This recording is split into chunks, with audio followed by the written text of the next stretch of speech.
Hi friends, welcome back to my YouTube channel Aadya blogs in Kannada. ಮುದ್ದು ಮುದ್ದಾಗಿ ಮಾತಾಡುವಾಗ ನಿನ್ನ ಚಂದ ಇನ್ನು ಚಂದ. Hi friends, welcome back to my YouTube channel. So ಇವತ್ತು ಅಮಾವಾಸ್ಯೆ ಆದ್ರಿಂದ ನಾನು ಮತ್ತು ನನ್ನ ಫ್ರೆಂಡ್ ದಿವ್ಯಾ ಇಬ್ಬರು ಕೂಡ ಗೂಬೆ ಕಲ್ಲಮ್ಮ ಟೆಂಪಲ್ಗೆ ಹೋಗಿದ್ದೀವಿ. ಸೊ ಈ ಒಂದು ಗೂಬೆ ಕಲ್ಲಮ್ಮ ದೇವಸ್ಥಾನದ ವಿಶೇಷತೆಗಳು ಏನು ಅನ್ನೋದ್ರ ಬಗ್ಗೆ ನಾನು ಇವತ್ತು ನಿಮಗೆ ಈ ಒಂದು ವಿಡಿಯೋದಲ್ಲಿ ಹೇಳ್ತಾ ಹೋಗ್ತೀನಿ. ಸೊ ಇವತ್ತು ನಾವಿಬ್ರು ಕೂಡ ಅಮಾವಾಸ್ಯೆ ಆಗಿರೋದ್ರಿಂದ ಬೆಲ್ದಾರ್ತಿನ ಮಾಡಬೇಕು ಅಂತ ಅನ್ಕೊಂಡು ಹೋಗಿದ್ದೀವಿ. ಬೆಲ್ದಾರ್ತಿ ಮಾಡೋದಕ್ಕೆ ಬೇಕಾಗಿರುವಂತಹ ಐಟಮ್ಸ್ ಎಲ್ಲನೂ ಕೂಡ ದಿವ್ಯಾ ಅವರು ತಗೋತಾ ಇದ್ದಾರೆ. ಸೊ ಈ ರೀತಿ ಬೆಲ್ದಾರ್ತಿ ಮಾಡೋದಕ್ಕೆ ಏನೇನು ಬೇಕೋ ಅದೆಲ್ಲನೂ ಕೂಡ ದೇವಸ್ಥಾನದ ಹತ್ರನೇ ಸಿಗುತ್ತೆ. ಚಿಕ್ಕ ಚಿಕ್ಕದ ಅಂಗಡಿಗಳಿರುತ್ತೆ. ಸೊ ಅಲ್ಲೋಗಿ ನಾವು ಏನು ಬೇಕೋ ಅದನ್ನ ಪರ್ಚೇಸ್ ಮಾಡಿ ತಗೋಬಹುದು. ಮನೆಯಿಂದನೇ ತಗೊಂಡೋಗ್ಬೇಕು ಅಂತ ಏನಿಲ್ಲ, ಅಂಗಡಿ ಹತ್ರನೂ ಸಿಗುತ್ತೆ. ಸೊ ಅಂಗಡಿ ಹತ್ರನೂ ಹೋಗಿ ನಾವು ತಗೊಬೋದು. ಹಾಗಾಗಿ ನಾವು ಕುದೂರಿಂದ ಹೋಗಿದ್ದಲ್ವಾ, ದಿವ್ಯಾ ಅವರು ಬೆಲ್ದಾರ್ತಿ ಮಾಡೋದಕ್ಕೆ ಏನೆಲ್ಲ ಸಾಮಗ್ರಿಗಳು ಬೇಕೋ ಅದನ್ನ ತಗೊಂಡ್ರು. ಫೈನಲ್ ಆಗಿ ದುಡ್ಡು ಕೊಟ್ಬಿಟ್ಟು ನಾವು ಅಲ್ಲಿಂದ ಬಂದ್ವಿ, ದೇವಸ್ಥಾನಕ್ಕೆ ಎಂಟ್ರಿ ಆದ್ವಿ. ಸೊ ದೇವಸ್ಥಾನಕ್ಕೆ ಎಂಟ್ರಿ ಆಗೋದಕ್ಕಿಂತ ಮುಂಚೆ ಕಾಲು ತೊಳ್ಕೊಂಡು ಹೋಗ್ಬೇಕು. ಸೊ ನೋಡಿ, ನಾನು ತೋರಿಸ್ತಾ ಇದ್ದೀನಲ್ಲ, ಈ ಒಂದು ಪ್ಲೇಸ್ನಲ್ಲಿ ಮೊದಲು ಗೂಬೆ ಕಲ್ಲಮ್ಮನ ದೇವಸ್ಥಾನ ಇದ್ದಿದ್ದು. ಆಮೇಲೆ ಈ ಕಡೆ ಪಕ್ಕದಲ್ಲಿ ಇವಾಗ ಹೊಸ್ದಾಗಿ ಕಟ್ಟಿದ್ರು. ಇದು ಹೈವೇ ಆಯಿತು. ದೇವಸ್ಥಾನದ ಪಕ್ಕದಲ್ಲೇ ರೋಡ್, ಡಬಲ್ ರೋಡ್ ಆಯಿತು. ಸೊ ಹಾಗಾಗಿ ಇಲ್ಲಿ ಟೆಂಪಲ್ನ ಪಕ್ಕಕ್ಕೆ ಇದು ಮಾಡಿದ್ರು. ಈ ಒಂದು ಮರದ ಹತ್ರನೇ ಫಸ್ಟ್ ಗೂಬೆ ಕಲ್ಲಮ್ಮನ ದೇವಸ್ಥಾನ ಚಿಕ್ಕದಾಗಿ ಇತ್ತು, ಆದರೆ ಅಷ್ಟೊಂದು ಫೇಮಸ್ ಆಗಿರಲಿಲ್ಲ. ಇವಾಗ ಅಂದರೆ ತುಂಬಾನೇ ಪ್ರಸಿದ್ಧಿಯಾಗಿದೆ. ಈ ಒಂದು ದೇವಸ್ಥಾನಕ್ಕೆ ಎಲ್ಲಿಂದನೂ ಬಂದು ಪೂಜೆ ಮಾಡಿಸ್ಕೊಂಡು ಹೋಗ್ತಾರೆ. ಮನಸ್ಸಲ್ಲಿ ಅನ್ಕೊಂಡಿದ್ದನ್ನ ಈ ದೇವಿ ನೆರವೇರಿಸ್ಕೊಡ್ತಾಳೆ ಅನ್ನೋ ಒಂದೇ ಕಾರಣಕ್ಕೆ. ಸೊ ನಾವು ಅಲ್ಲಿಂದ ಸ್ವಲ್ಪ ಮುಂದೆ ಬಂದ್ವಿ. ಇಲ್ಲಿ ಕಾಯಿ ಹೊಡೆಯುವಂತಹ ಜಾಗ. ನಾವು ಪೂಜೆ ಸಾಮಾನು ಏನಾದ್ರು ತಗೊಂಡು ಹೋಗಿದ್ರೆ ಈ ಒಂದು ಜಾಗದಲ್ಲೇ ಓಡ್ಕೊಂಡು ಪೂಜೆ ಸಾಮಾನು ಒಳಗಡೆ ಹಾಕೊಂಡು ಹೋಗ್ಬೇಕು. ನಂತರ ಕಾಲು ತೊಳ್ಕೊಂಡು ದೇವಸ್ಥಾನದೊಳಗಡೆ ನಾವು ಹೋಗ್ಬೇಕಾಗತ್ತೆ. ನಿನ್ನೆ ಅಮಾವಾಸ್ಯೆ ಇದ್ರಿಂದ ಎಷ್ಟೊಂದು ರಶ್ ಇತ್ತು ಅಂದರೆ ದೇವಸ್ಥಾನ ಅಷ್ಟು ರಶ್ ಇತ್ತು. ಸೊ ನಾವು ಬೆಲ್ದಾರ್ತಿ ಮಾಡೋದಕ್ಕೆ 12 ಗಂಟೆ ಒಳಗಡೆ ದೀಪನ ಹಚ್ಚಬೇಕು. ಹಾಗಾಗಿ ಸ್ವಲ್ಪ ನಾವು ಕೂಡ ಬೇಗನೆ ಹೋದ್ವಿ ಬೆಲ್ದಾರ್ತಿ ಮಾಡೋದಕ್ಕೆ ಅಂತನೇನೆ. ಸೊ ಆದರೂ ಕೂಡ ತುಂಬಾನೇ ರಶ್ ಇತ್ತು. ಆದರೂ ಕೂಡ ದೇವಸ್ಥಾನದ ಗರ್ಭಗುಡಿಯಲ್ಲಿರುವಂತಹ ದೇವ್ರ ವಿಡಿಯೋನೇ ಮಾಡ್ಕೊಳೋದಕ್ಕಾಗಲಿಲ್ಲ. ನಾನು ದಿವ್ಯಾ ಇಬ್ರು ಕೂಡ ಪ್ರತಿ ಶುಕ್ರವಾರ ಈ ಒಂದು ಟೆಂಪಲ್ಗೆ ಹೋಗ್ತೀವಿ. ನಾವು ಅಂದ್ಕೊಂಡಿರೋದು ಕೂಡ ಈ ಒಂದು ದೇವಸ್ಥಾನದಲ್ಲಿ ನೆರವೇರಿದೆ. ಸೊ ನೋಡಿ, ಈ ಒಂದು ಟೆಂಪಲ್ಗೆ ಎಲ್ಲೆಲ್ಲಿಂದನೂ ಬರ್ತಾರೆ. ನೆಲಮಂಗಲದ ಜನ ಅಂತೂ ಅಮಾವಾಸ್ಯೆ, ಹುಣ್ಣಿಮೆ ಮತ್ತು ಪ್ರತಿ ಶುಕ್ರವಾರ ಈ ದೇವಸ್ಥಾನಕ್ಕೆ ಬಂದೇ ಬರ್ತಾರೆ ಕಂಪಲ್ಸರಿ. ನೋಡಿ, ದೇವಸ್ಥಾನ ತುಂಬಾನೇ ಚೆನ್ನಾಗಿದೆ. ಶ್ರೀ ಗೂಬೆ ಕಲ್ಲಮ್ಮ ದೇವಸ್ಥಾನ ಅಂತ ಇದ್ರ ಹೆಸರು. ನಂತರ ನಾವು ಒಳಗಡೆ ಹೋದ್ವಿ. ತುಂಬಾ ರಶ್ ಇತ್ತು. ಈ ಒಂದು ಜಾಗದಲ್ಲಿ ಕುಂಕುಮಾರ್ಚನೆ ಮಾಡಿಸ್ಕೊಂಡಿದ್ರೆ ಇಲ್ಲಿ ಫಸ್ಟ್ ಬಿಲ್ಲಿಂಗ್ ಮಾಡಿಸ್ಕೊಂಡು ಹೋಗಬೇಕು. ನಾವು ದೇವಸ್ಥಾನನ ನೋಡ್ಬಿಟ್ಟು ಜಾಸ್ತಿ ಜನ ಇದ್ರಿಂದ ಅಲ್ಲೆಲ್ಲೂ ಮಾಡೋದಕ್ಕೆ ಸ್ಥಳ ಇರಲಿಲ್ಲ. ಸೊ ಹಾಗಾಗಿ ದೇವಸ್ಥಾನದ ಹಿಂಭಾಗದಲ್ಲಿ ನಾವು ಬೆಲ್ದಾರ್ತಿನ ಮಾಡೋಣ ಅಂತ ಅನ್ಕೊಂಡೋದ್ವಿ. ನೋಡಿ, ಈ ಕೌಂಟರ್ಲೇನೆ ತಗೋಬೇಕಾಗಿರೋದು.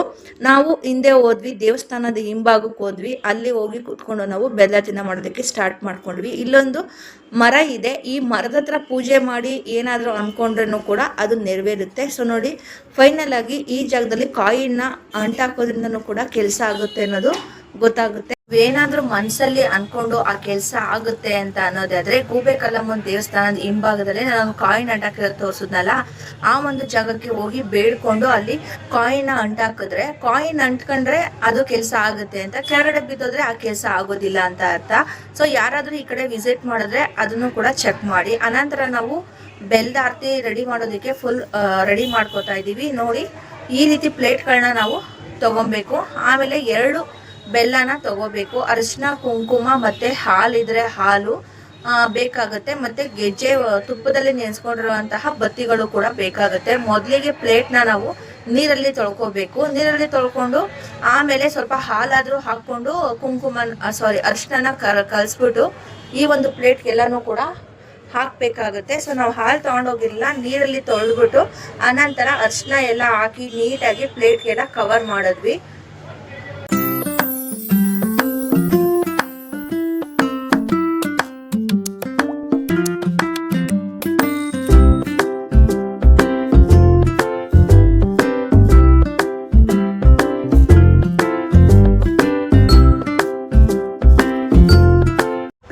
ತೊಳೆದಾದ್ಮೇಲೆ ಅದಕ್ಕೆ ಸ್ವಲ್ಪ ಅರಿಶಿನ ಹಾಕೊಂಡು ನೀಟಾಗಿ ಎಲ್ಲಾ ಕಡೆನೂ ಅದನ್ನ ಸ್ಪ್ರೆಡ್ ಮಾಡ್ಬೇಕಾಗತ್ತೆ, ಅಂದ್ರೆ ಹಚ್ಕೋಬೇಕಾಗತ್ತೆ.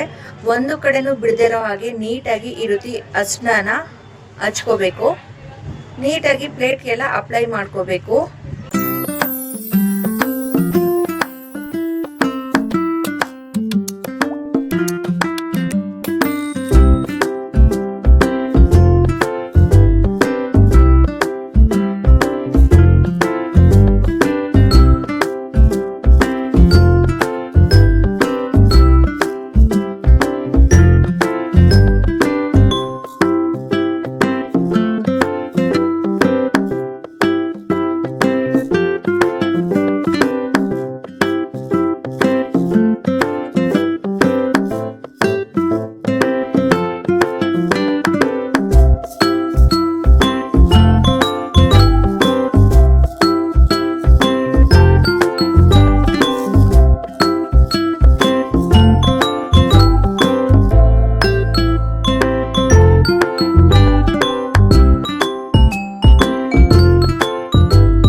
ನೀಟಾಗಿ ಎಲ್ಲ ಕಡೆ ಅರ್ಶಿನ ಹಚ್ಕೊಂಡಾದ್ಮೇಲೆ ಆ ಪ್ಲೇಟ್ಗೆ ಅರ್ಶಿನ ಕುಂಕುಮ ಎರಡನ್ನೂ ಕೂಡ ನಾವು ಹಚ್ಬೇಕಾಗತ್ತೆ.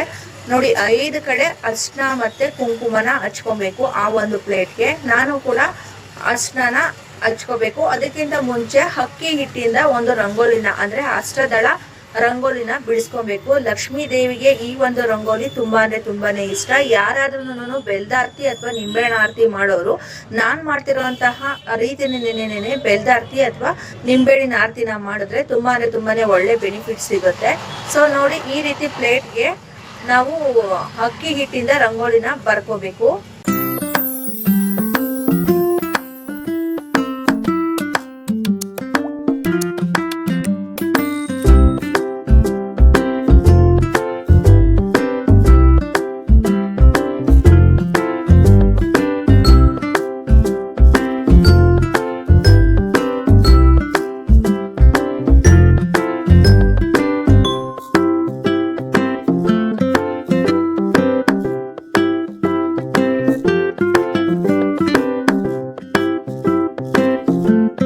ಬರ್ಕೊಂಡಾದ್ಮೇಲೆ ರಂಗೋಲಿ ಮಧ್ಯಭಾಗಕ್ಕೆ ಸ್ವಲ್ಪ ಅರ್ಶಿನ ಹಾಕಿ 5 ಕಡೆ ಅರ್ಶಿನ ಮತ್ತೆ ಕುಂಕುಮನ ಹಚ್ಕೊಬೇಕು ಆ ಒಂದು ಪ್ಲೇಟ್ಗೆ. ನಾನು 5 ಕಡೆನೂ ಕೂಡ ಅರ್ಶಿನ ಮತ್ತೆ ಕುಂಕುಮನ ಹಚ್ಕೋತಾ ಇದ್ದೀನಿ. ಹಾಗೆ ನೀಟಾಗಿ ನೋಡಿ.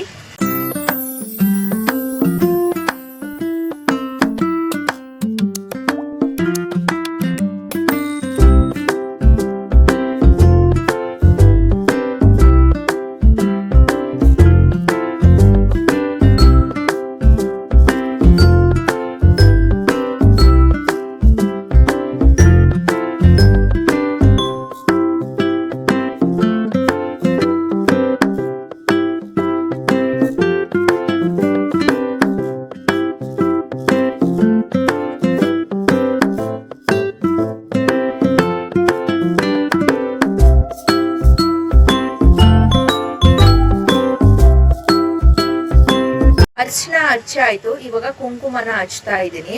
ಸೊ ಆ ರಂಗೋಲಿ ಮಧ್ಯಕ್ಕೆ ಅರ್ಶಿನದ ಮೇಲೇನೂ ಕೂಡ ನಾವು ಕುಂಕುಮನ ಇಡಬೇಕು. ಫೈನಲ್ ಆಗಿ ಈ ಒಂದು ರಂಗೋಲಿಗೆ ನಾವು ಹೂನ ಇಡಬೇಕಾಗತ್ತೆ.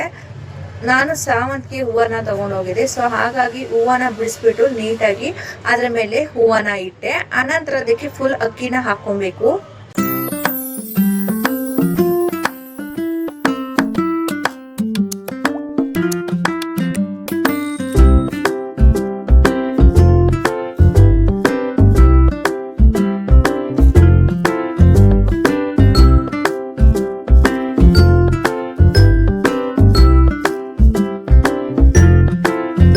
ನಾನು ಕೂಡ ಅಕ್ಕಿನ ಪ್ಲೇಟ್ ತುಂಬಾ ಹಾಕೊಂಡು ನೀಟಾಗಿ ಅದನ್ನ ಆ ಪ್ಲೇಟ್ ಅಲ್ಲಿ ಕೂತ್ಕೊಳ್ಳೋ ಹಾಗೆ ಹರಡ್ಕೋಬೇಕು. ಸೊ ಫೈನಲ್ ಆಗಿ ಅಕ್ಕಿನ ಹಾಕಿ ನೀಟಾಗಿ ಹರಡ್ಕೊಂಡೆ. ನಾನು ಹರಡ್ಕೊಂಡಾದ್ಮೇಲೆ ಅದರಲ್ಲಿ ಲಕ್ಷ್ಮೀ ದೇವಿಗೆ ಮಾಡ್ತಾ ಇರುವಂತಹ ಬೆಲ್ದಾರ್ತಿ ಆದ್ರಿಂದ ಶ್ರೀ ಅನ್ನೋ ಓಂಕಾರನ ಬರಿಬೇಕಾಗುತ್ತೆ. ಸೊ ನೋಡಿ, ನಾನು ಶ್ರೀ ಅನ್ನೋ ಓಂಕಾರನ ಆ ಅಕ್ಕಿ ಮೇಲೆ ಬರ್ದೆ.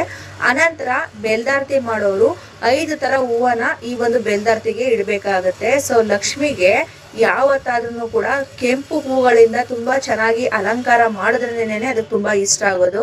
ಸೊ ಹಾಗಾಗಿ 5 ತರ ಹೂವುಗಳನ್ನ ನಾವು ಡೆಕೋರೇಟ್ ಮಾಡ್ಕೊಬೇಕಾಗತ್ತೆ. ಅದಕ್ಕಿಂತ ಮೊದಲು ಬೆಲ್ಲಕ್ಕೆ ನೀಟಾಗಿ ಅರಿಶಿನ ಕುಂಕುಮನ ಹಚ್ಕೋಬೇಕು.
ನಾನು ಅರ್ಶಿನ ಕುಂಕುಮ ಎಲ್ಲ ಹಚ್ಕೊಂಡಿದ್ದಾಯ್ತು. ಸಾವಂತಿಗೆ ಬಿಡಿ ಹೂವುಗಳನ್ನೆಲ್ಲ ಪೆಟಲ್ಸ್ಗಳನ್ನೆಲ್ಲ ತೆಗೆದು ಹಾಕ್ತಾ ಇದ್ದೀನಿ. ಅನಂತರ ಸುಗಂಧ ಇರುವಂತಹ ಹೂಗಳು ಮತ್ತೆ ಎಲೆ ಅಂದ್ರೆ ದೇವಿಗೆ ತುಂಬಾ ಇಷ್ಟ. ಹಾಗಾಗಿ ಈ ಪತ್ರೆನೂ ಕೂಡ ನಾವು ಈ ಒಂದು ಪ್ಲೇಟ್ಗೆ ಡೆಕೋರೇಟ್ ಮಾಡ್ತಾ ಇದೀವಿ. ಸೊ 5 ಎಲೆಗಳನ್ನ ನಾವು ಇದಕ್ಕೆ ಇಟ್ಕೊಂಡಿದೀವಿ.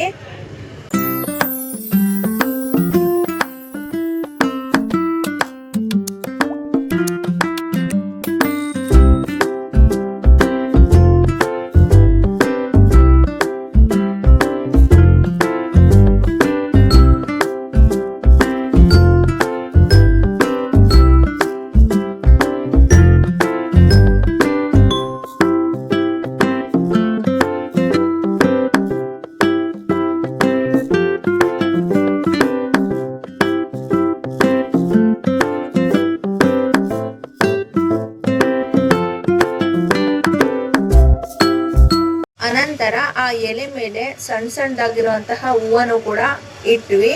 ಆಮೇಲೆ ತುಂಬಾ ಲಕ್ಷ್ಮಿಗೆ ಇಷ್ಟ ಆಗಿರುವಂತಹ ಕಲರ್ ಕುಂಕುಮದ ಕಲರ್ನ ದಾಸವಾಳನು ಕೂಡ ಇಟ್ಟು ಡೆಕೋರೇಟ್ ಮಾಡಿದ್ವಿ. ಸೊ ಯಾವತ್ತೇ ಆಗ್ಲಿ ಲಕ್ಷ್ಮೀ ದೇವಿಗೆ 5 ಎಲೆ 5 ಹೂವ ಮತ್ತೆ 5 ಕಲರ್ ಇರುವಂತಹ ಹೂವಗಳಿಂದ್ರೆ ತುಂಬಾನೇ ಇಷ್ಟ. ಲಕ್ಷ್ಮೀ ದೇವಿಗೆ ಬೆಲ್ದಾರ್ತಿ ಆಗಿರ್ಬೋದು ಅಥವಾ ನಿಂಬೆಹಣ್ಣಿನ ಆರತಿ ಆಗಿರ್ಬೋದು 5 ತರದ ಹೂವ ಮತ್ತೆ 5 ತರದ ಎಲೆನೆ ನೀವು ಇಟ್ಬಿಟ್ಟು ಮಾಡ್ಬೇಕಾಗುತ್ತೆ. ಸೊ ನಾವು ಅದೇ ತರ ನೆನೆ 5 ಕಲರ್ ಇರುವಂತಹ ಹೂವಗಳನ್ನ ತಗೊಂಡೋಗಿದ್ವಿ. 5 ಕಲರ್ ಹೂವ ಮತ್ತೆ 5 ಹೂವ ಬರೋ ಹಾಗೇನು ಕೂಡ ಡೆಕೋರೇಟ್ ಮಾಡ್ಕೊಂಡಿದ್ದೀನಿ ನಾನು ನನ್ನ ಒಂದು ಬೆಲ್ದಾರ್ತಿಯಲ್ಲಿ. ಸೊ ಫೈನಲ್ ಆಗಿ ದಿವ್ಯಾ ನಾನು ಇಬ್ರು ಕೂಡ ದೇವಿಗೆ ಮಾಡುವಂತಹ ಬೆಲ್ದಾರ್ತಿನ ಡೆಕೋರೇಟ್ ಮಾಡ್ಕೊಂಡ್ವಿ.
ನೋಡಿ ನಮ್ ಬೆಲ್ದಾರ್ತಿ ರೆಡಿ ಆಗಿದೆ. ಸೊ ಬೆಲ್ಲಕ್ಕೆ ನಾವು ಇವಾಗ ತುಪ್ಪದ ಬತ್ತಿಗಳನ್ನ ಹಾಕೊಂಡಿವಿ. ಇವಾಗ ಇದು ಬೆಲ್ದಾರ್ತಿ ಮಾಡೋದಕ್ಕೆ ರೆಡಿ ಆಗಿರುವಂತಹ ಪ್ಲೇಟ್ಸ್ ಗಳು ನಂದು ಮತ್ತೆ ದಿವ್ಯಂದು ಇಬ್ಬರದು ಕೂಡ ಫೈನಲಿ ರೆಡಿ ಆಯ್ತು. ಈ ರೀತಿನೇ ಬೆಲ್ದಾರ್ತಿ ಮಾಡ್ಬೇಕು. ಅಲ್ಲಿ ತುಂಬಾನೇ ಜನ ಅಮಾವಾಸ್ಯೆ ಆದ್ರಿಂದ ಒಬ್ಬೊಬ್ಬರಾಗೇನೆ ಕೂತ್ಕೊಂಡು ಬೆಲ್ದಾರ್ತಿ ಆಗಿರ್ಬೋದು ನಿಂಬೆಹಣ್ಣಿನ ಆರತಿ ಆಗಿರ್ಬೋದು ಮಾಡ್ತಾ ಇದ್ರು. ದಿವ್ಯಾ ಅವರು ಇನ್ನೂ ಕೂಡ ತುಪ್ಪದ ಬತ್ತಿನ ಹಾಕಿ ರೆಡಿ ಮಾಡ್ಕೊಂಡ್ರು. ನೋಡಿ ಇವರೆಲ್ಲರೂ ಕೂಡ ಇವತ್ತು ದೇವಿಗೆ ವಿಶೇಷವಾಗಿ ಬೆಲ್ದಾರ್ತಿನ ಮಾಡ್ತಾ ಇದ್ದಾರೆ. ತುಂಬಾ ರಶ್ ಇತ್ತು. ಅಂದ್ರೆ ಪ್ರತಿ ಶುಕ್ರವಾರ ಆಷಾಢ ಶುಕ್ರವಾರ ಮತ್ತೆ ಆಷಾಢದ ಅಮಾವಾಸ್ಯೆಯಲ್ಲಿ ನಾವು ಈ ರೀತಿ ವ್ರತ ಮಾಡೋದ್ರಿಂದ ಬೆಲ್ದಾರ್ತಿ ಆಗಿರ್ಬೋದು ಅಥವಾ ನಿಂಬೆಹಣ್ಣಿನ ಆರತಿ ಮಾಡೋದ್ರಿಂದ ತುಂಬಾನೇ ಒಳ್ಳೆ ಬೆನಿಫಿಟ್ ಸಿಗುತ್ತೆ. ಮನೆಯಲ್ಲಿರುವಂತಹ ಆರ್ಥಿಕ ಸಮಸ್ಯೆ ಆಗಿರ್ಬೋದು, ಅದೇ ರೀತಿ ಆರೋಗ್ಯದ ಸಮಸ್ಯೆ ಆಗಿರ್ಬೋದು, ಹಣಕಾಸಿನ ಸಮಸ್ಯೆ ಆಗಿರ್ಬೋದು, ಇದೆಲ್ಲಾನು ಕೂಡ ಕ್ರಮೇಣ ಕಡಿಮೆ ಆಗುತ್ತೆ. 5 ವಾರ ದೇವಿಗೆ ಅನ್ಕೊಂಡು ಮಾಡಿದ್ರೆ ತುಂಬಾನೇ ಒಳ್ಳೇದಾಗುತ್ತೆ. ಕಷ್ಟ ಇರೋರು ಒಮ್ಮೆ ಆದ್ರೂ ಈ ದೇವಸ್ಥಾನಕ್ಕೆ ಭೇಟಿ ಕೊಡಿ. ಯಾಕೆ ಅಂತಂದ್ರೆ ಗೂಬೇಕಲ್ಲಮ್ಮ ಹಣಕಾಸಿನ ಸಮಸ್ಯೆ ಇರೋರಿಗೆ ತುಂಬಾನೇ ಒಳ್ಳೇದ್ ಮಾಡ್ತಾರೆ. ಕಷ್ಟ ಅಂತ ಹೋದವರಿಗೆ ಅಲ್ಲಿ ಒಳ್ಳೆ ಪ್ರತಿಫಲ ಸಿಗುತ್ತೆ. ಸೊ ಹಾಗಾಗಿ ಪ್ರತಿ ಶುಕ್ರವಾರನೂ ಕೂಡ ನಾವು ಅಮಾವಾಸ್ಯೆ ಕಳೆಯೋ ಸ್ಟಾರ್ಟ್ ಆಯ್ತು. ಇನ್ನ ಪ್ರತಿ 5 ಶುಕ್ರವಾರನೂ ಕೂಡ ಈ ಒಂದು ದೇವಿಗೆ ನಾವು ಬೆಲ್ದಾರ್ತಿನ ಮಾಡ್ತೀವಿ. ದೇವ್ರದ್ದು ವಿಡಿಯೋ ಮಾಡೋಕ್ಕಾಗಿಲ್ಲ. ಸೊ ಫೈನಲಿ ನಾವು ಬೆಲ್ದಾರ್ತಿ ಎಲ್ಲ ಮಾಡಿ ಹೊರಗಡೆ ಬರ್ತಾ ಇದ್ದೀವಿ. ನೋಡಿ ಇಷ್ಟು ಜನ ಇದ್ರು ಇವತ್ತು ಟೆಂಪಲ್ ಅಲ್ಲಿ. ತುಂಬಾನೇ ಕ್ರೌಡ್ ಇತ್ತು, ಜನ ತುಂಬಾ ಬಂದಿದ್ರು. ಸೊ ಈ ಒಂದು ದೇವಸ್ಥಾನಕ್ಕೆ ಅಮಾವಾಸ್ಯೆ ಹುಣ್ಣಿಮೆನಲ್ಲಿ ಬಸ್ಗಳಾಗಿರ್ಬೋದು, ವೆಹಿಕಲ್ಸ್ಗಳಾಗಿರ್ಬೋದು ತಂದು ಪೂಜೆ ಮಾಡಿಸ್ಕೊಂಡು ಹೋಗೋದೇ ಒಂದು ವಿಶೇಷತೆ ಇರುತ್ತೆ. ಸೊ ಹಾಗಾಗಿ ತುಂಬಾ ವೆಹಿಕಲ್ಸ್ಗಳು ಇತ್ತು, ತುಂಬಾ ಜನ ರಶ್ ಆಗಿದ್ರು. 12 ಗಂಟೆ ಮೇಲಂತೂ ಇನ್ನೂ ತುಂಬಾನೇ ಜನ ಇದ್ರು. ಈ ಒಂದು ಗೂಬೆ ಕಲ್ಲಮ್ಮ ಟೆಂಪಲ್ ತುಂಬಾನೇ ಹೆಸರುವಾಸಿಯಾಗಿರೋದು. ಕಷ್ಟ ಇರೋರು ಕಷ್ಟ ಅಂತ ಹೋದ್ರೆ ಆ ಕಷ್ಟನ ಪರಿಹಾರ ಮಾಡ್ಕೊಡುತ್ತೆ ಶ್ರೀ ಗೂಬೆ ಕಲ್ಲಮ್ಮ ಸನ್ನಿಧಿ. ಈ ಒಂದು ದೇವಸ್ಥಾನದಲ್ಲಿ ಕೆಲಸಗಳಾಗ್ಬೇಕು ಅಂದ್ರೂ ಕೂಡ ಕಾಯಿನ್ ಅಂಟಾಕೋದ್ರಿಂದ ನಮ್ಗೆ ಆಗತ್ತೆ ಆಗಲ್ಲ ಅನ್ನೋ ಸೂಚನೆನೂ ಕೂಡ ಸಿಗುತ್ತೆ. ಸೊ ಪೊಲೀಸ್ ಜೀಪ್ಗಳಂತೂ 2 ರಿಂದ 3 ಬಂದು ಪೂಜೆ ಮಾಡಿಸ್ಕೊಂಡು ಹೋದ್ವು. ಫೈನಲ್ ಆಗಿ ನಮ್ಗೆ ಪೂಜೆ ಎಲ್ಲ ಮುಗಿತು. ಸೊ ನಾವು ಹಾಗಾಗಿ ಅಲ್ಲೇ ಇರುವಂತಹ ಚಿರ್ಮುರಿ ಅಂಗಡಿ ಹತ್ರ ಬಂದ್ವಿ. ನೋಡಿ ಚಿರ್ಮುರಿ ಅಂಗಡಿ ಹತ್ರ ದಿವ್ಯಾ ಅವ್ರು ನಿಂತಿದ್ದಾರೆ ಯೋಚನೆ ಮಾಡ್ಕೊಂಡು. ನಾವು ಬೆಲ್ದಾರ್ತಿ ಮಾಡ್ಬೇಕಾದ್ರೆ ಪ್ರತಿ ಶುಕ್ರವಾರ ಅಥವಾ ಅಮಾವಾಸ್ಯೆ ಹುಣ್ಣಿಮೆನಲ್ಲಿ ಉಪವಾಸ ಇರ್ತೀವಿ. ನಾವು ಇಲ್ಲಿ ಹೋಗಿ ಬೆಲ್ದಾರ್ತಿ ಮಾಡಾದ್ಮೇಲೆ ಪೂಜೆ ಎಲ್ಲ ಮುಗಿದಾದ್ಮೇಲೆ ನಾವು ಆ ಆಂಟಿ ಹತ್ರನೇ ಹೋಗಿ ಏನಾದ್ರೂ ಸ್ನಾಕ್ಸ್ ನ ತಿನ್ಕೊಂಡ್ ಬರ್ತೀವಿ. ಸೊ ಹಾಗಾಗಿ ನಾವು ಕೂಡ ಇವಾಗ ಚಿರುಮುರಿ ತಿನ್ಬೇಕು ಅಂತ ಹೇಳ್ಬಿಟ್ಟು ಈ ಒಂದು ಅಂಗಡಿ ಹತ್ರ ಬಂದಿದ್ದೀವಿ. ತುಂಬಾನೇ ರಶ್ ಇತ್ತು ಚಿರುಮುರಿ ಅಂಗಡಿನೂ ಕೂಡ. ನಾನು ದಿವ್ಯಾ ಇಬ್ರು ಚಿರುಮುರಿ ತಿನ್ನೋದಿಕ್ಕೆ ಬಂದ್ವಿ. ನೋಡಿ ಚಿರುಮುರಿ ಅಂಗಡಿ ಹತ್ರ ತುಂಬಾ ರಶ್ ಇತ್ತು. ಅಲ್ಲಿ ವೆಹಿಕಲ್ಸ್ ಗಳ ಸಂಖ್ಯೆ ಅಂತನೂ ಹೇಳಲಿಕ್ಕೆ ಆಗಲ್ಲ, ಅಷ್ಟು ವೆಹಿಕಲ್ಸ್ ಗಳು ಬಂದಿತ್ತು ಅಮಾವಾಸ್ಯೆ ಆದ್ರಿಂದ ಪೂಜೆ ಮಾಡಿಸ್ಕೊಳೋದಿಕ್ಕೆ. ಸೊ ಫೈನಲ್ ಆಗಿ ನಾವು ಕೂಡ ಚಿರುಮುರಿ ತಿನ್ಬೇಕು ಅಂತ ಹೇಳಿ ಅಲ್ಲಿ ಹೋಗಿ ಕೂತ್ಕೊಂಡ್ವಿ. ಒಂದೇ ಚೇರಲ್ಲಿ ಇಬ್ರು ಕೂಡ ಅಡ್ಜಸ್ಟ್ ಮಾಡ್ಕೊಂಡು ಕೂತ್ಕೊಂಡ್ವಿ, ಪ್ಲೇಸ್ ಇರ್ಲಿಲ್ಲ. ಆಂಟಿ ಚಿರುಮುರಿ ರೆಡಿ ಮಾಡಿ ದಿವ್ಯಂಗ್ ಟೇಸ್ಟ್ ಮಾಡೋದಕ್ಕೆ ಕೊಟ್ರು, ಉಪ್ಪು ಖಾರನ ನೋಡಿ ಅಂತ. ನನ್ನನ್ನು ಕೇಳಿದ್ರು, ನಾನು ಬೇಡ ನೀವು ತಗೊಳ್ಳಿ ಅಂತ ಹೇಳಿದೆ, ವಿಡಿಯೋ ಮಾಡ್ತಾ ಇದ್ದೆ. ಸೊ ದಿವ್ಯಾ ನೋಡಿ ಕರೆಕ್ಟಾಗಿ ಹೇಳಿದ್ರು. ಆಂಟಿ ಇಬ್ರಿಗೂ ಕೂಡ ಚಿರುಮುರಿ ಮಾಡಿಕೊಟ್ರು. ಸೊ ಇಬ್ರು ಕೂಡ ಉಪವಾಸ ಇದ್ವಿ. ಚಿರುಮುರಿನ ತುಂಬ ಎಂಜಾಯ್ ಮಾಡ್ಕೊತ ತಿನ್ಕೊಂಡು ಅಲ್ಲಿಂದ ಇಬ್ರು ಕೂಡ ಹೊರಡ್ಬೇಕಂತ ಹೇಳಿ ರೆಡಿ ಆದ್ವಿ. ಸೊ ತುಂಬಾನೇ ರಶ್ ಇತ್ತು ಗೂಬೆ ಕಲ್ಲಮ್ಮ ಟೆಂಪಲ್ ಮಾತ್ರ ಹೇಳಲಿಕ್ಕೆ ಆಗಲ್ಲ, ಅಷ್ಟು ರಶ್ ಇತ್ತು. ವೆಹಿಕಲ್ಸ್ಗಳಂತೂ ಜಾಸ್ತಿನೇ ಬಂದಿತ್ತು ನೆನ್ನೆ ಅಮಾವಾಸ್ಯೆ ಪೂಜೆ ಮಾಡಿಸ್ಕೊಳೋದಕ್ಕೆ. ನಾವು ಹೊರಟು ಬಂದ್ವಿ ಅಲ್ಲಿಂದ. ದೇವಸ್ಥಾನದಿಂದ ಬರಬೇಕಾದ್ರೆ ಸುತ್ತಮುತ್ತ ರೋಡ್ನು ಕೂಡ ನಾನು ವಿಡಿಯೋ ಮಾಡ್ಕೊಂಡೆ. ಅಲ್ಲೇ ಬರ್ತಾ ಒಂದು ಕನ್ಸ್ಟ್ರಕ್ಷನ್ ಸಿಕ್ತು. ಕನ್ಸ್ಟ್ರಕ್ಷನ್ದು ಸೈಟ್ಗಳೆಲ್ಲ ಸೇಲ್ಗಿದೆ. ಸೊ ನೋಡಿ ಬೇಕಂದ್ರೆ ಅಲ್ಲಿ ಹೋಗ್ಬೋದು. ಗೂಬೆ ಕಲ್ಲಮ್ಮ ಟೆಂಪಲ್ ಬಿಟ್ಟು ಮುಂದೆ ಇವಾಗ ಹೊಸದಾಗಿ ಕದಂಬ ವೆಜ್ ರೆಸ್ಟೋರೆಂಟ್ ಕೂಡ ಓಪನ್ ಆಗಿದೆ. ಹಾಗೆ ರೋಡಲ್ಲಿ ಬರ್ತಾ ಸಾಕಷ್ಟು ಡಾಬಾಗಳೆಲ್ಲ ಸಿಕ್ಕಿದ್ವು, ತುಂಬಾ ಚೆನ್ನಾಗಿ ಕಾಣ್ತಾ ಇತ್ತು ರೋಡಲ್ಲಿ ಬರ್ಬೇಕಾದ್ರೆ. ಸೊ ಅದನ್ನೆಲ್ಲ ಕೂಡ ವಿಡಿಯೋ ಮಾಡ್ಕೊಂಡಿದ್ದೀನಿ. ಹಾಗೆ ರವಿ ಫಾರ್ಮ್ ಅಂತ ಹೇಳ್ಬಿಟ್ಟು ಒಂದು ಫಾರ್ಮ್ ಹೌಸ್ ಸಿಕ್ತು. ಸೊ ಆ ಒಂದು ಫಾರ್ಮ್ ಹೌಸ್ ಅಲ್ಲಿ ನೋಡಿ ಇವಾಗ ಸಿಗುತ್ತಲ್ಲ, ಈ ಒಂದು ಫಾರ್ಮ್ ಹೌಸ್ ಅಲ್ಲಿ ಶೂಟಿಂಗ್ ನಡೆಯುತ್ತೆ. ಇದು ಶೂಟಿಂಗ್ ಪ್ಲೇಸ್ ಆಗಿರುತ್ತೆ. ಸೊ ಅದನ್ನು ಕೂಡ ವಿಡಿಯೋ ಮಾಡ್ಕೊಂಡೆ ನಾನು. ಇನ್ನು ಸ್ವಲ್ಪ ಹಾಗೆ ಮುಂದೆ ಬಂದ್ವಿ. ನೋಡಿ ರೋಡ್ ಎಷ್ಟು ಚೆನ್ನಾಗಿದೆ, ತುಂಬಾನೇ ಚೆನ್ನಾಗಿದೆ. NH48 highway. ಸೊ ಅದನ್ನು ಕೂಡ ವಿಡಿಯೋ ಮಾಡ್ಕೊಂಡ್ವಿ. ಫೈನಲ್ ಆಗಿ ನಾವು ಮಾದಿಪುರದ ಹತ್ರ ಬರ್ತಾ ಇದ್ವಿ. ಸೊ ಮಾದಿಪುರದ ಪ್ಲೇಸ್ನು ಕೂಡ ವಿಡಿಯೋ ಮಾಡ್ಕೊಂಡೆ, ತುಂಬಾ ಚೆನ್ನಾಗಿ ಕಾಣ್ತಾ ಇತ್ತು. ಸೊ ಹಾಗಾಗಿ ವಿಡಿಯೋ ಮಾಡ್ಕೊಂಡ್ ಬಂದ್ವಿ. ಅದು ಸ್ವಲ್ಪ ಬಿಟ್ಟು ಮುಂದೆ ಬಂದ್ರೆ ಕೇಶವನ ಅಂತ ಹೇಳ್ಬಿಟ್ಟು ಒಂದು ಪ್ಲೇಸ್ ಸಿಗುತ್ತೆ. ಸೊ ನೋಡಿ ಕೇಶವನ ಯಾರು ನೋಡಿಲ್ಲ ಅಂತಂದ್ರೆ ಈ ಒಂದು ವಿಡಿಯೋದಲ್ಲಿ ನಾನು ಕೇಶವನನ್ನು ಕೂಡ ವಿಡಿಯೋ ಮಾಡಿದ್ದೀನಿ. ಹೋಗ್ಬೇಕಾದ್ರೆ ಮಾಡ್ಕೊಂಡು ಹೋಗ್ಬೇಕಾಗಿತ್ತು, ಅದಾಗ್ಲಿಲ್ಲ. ಸೊ ಬರ್ಬೇಕಾದ್ರೆ ಮಾಡ್ಕೊಂಡ್ ಬಂದಿದ್ದೀನಿ. ನೋಡಿ ಇದೇ ಕೇಶವನ, ಇದು ಧರ್ಮಸ್ಥಳ ಸಂಸ್ಥೆ ಆಗಿರುತ್ತೆ. ಸೊ ಫೈನಲಿ ಬರ್ತಾ ನಾವು ಸೋಲೂರಿಗೆ ಬಂದ್ವಿ. ಟೆಂಪಲ್ಗೆ ಹೋಗಿದ್ದ ದಿನ ಅಂತೂ ತುಂಬಾನೇ ಅಮೇಝಿಂಗ್ ಆಗಿತ್ತು. ಸೊ ಈ ವಿಡಿಯೋ ನಿಮಗೆ ಇಷ್ಟ ಆಗಿದ್ರೆ ದಯವಿಟ್ಟು ಲೈಕ್ ಮಾಡಿ, ಶೇರ್ ಮಾಡಿ, ಅದೇ ರೀತಿ ಕಮೆಂಟ್ ಮಾಡಿ. Thank you for watching my YouTube channel.